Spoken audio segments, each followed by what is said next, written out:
My date was supposed to be tonight, heavy on the supposed to be. All right, so every time I would talk to homeboy, and y'all know I said he was fine, I was like, is he just relying on them looks? Because when's his personality going to pop on through? And it's fine. Sometimes people just peak, in person. Totally fine. But I just wasn't getting anything from him. He wasn't a big texter and perfect. Neither am I. My friends can let you know. But he did send me a text message on Thursday, and he said, by the way, I know your ex. Okay. God is doing a new thing. Don't you perceive it, boy? And then he said, he actually texted me this on yesterday.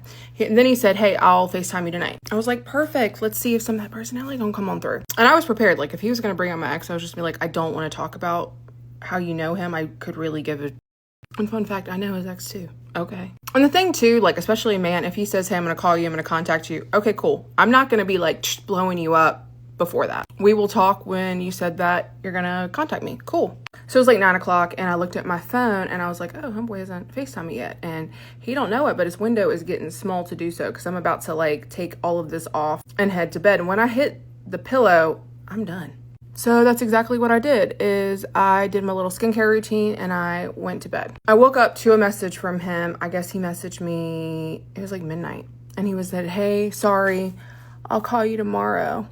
And I need to make this clear. I was not like, oh, he didn't call me. But a man is as good as his word. You're not coming through in the very beginning, in the time that you're supposed to be like wooing me. You're not coming through with micro commitments. How the hell am I going to trust you with bigger ones? I said, you know what? I just don't think it's going to work out. I think you're a nice guy, but it's wild me trying to talk through that. I said I wasn't really feeling it anyways. I mean, Mr. No Personality. I wasn't mean, but then, you're just not really following through with it. So I'm just not here for you. You know what he said? I can see why you and your ex didn't work out. Yeah, because he couldn't follow through with his commitments either. And we're not going to do that. Blocked. So she said, when is homeboy's personality going to kick in? Because he's fine. Again, more proof that a single mom, instead of looking for the important things like, I don't know, could he possibly be a good stepdad or whatever? No, it's all about him being the chattest Chad or the Tyronest Tyrone there could possibly be. I mean, what can I say when you think taco first, important stuff later, right? And then after that, the copium. I mean, she goes on a long tirade of, yeah, this is the reason why, we didn't go out, because he didn't follow through with commitments, and commitments are super important, yada, yada, yada, and something about him knowing you're her ex, and she knows his ex, and whatnot. And Corinne, you just kept going on a rant, talking about how he stood you up, how you went to sleep, and how you really don't care. Sure, of course you don't care. That's why you made this entire TikTok video, because you don't care. That's why after he sent you the text, you kept blabbering about it, and you needed to share it to the world. Hey, world, check it out. I really don't care about this Chad. You see this? I'm telling you all that I blocked him. That's so important for you. I mean, seriously, it's really evident why he stood you up, even after you put in all that effort for your makeup. You were dating a guy with options.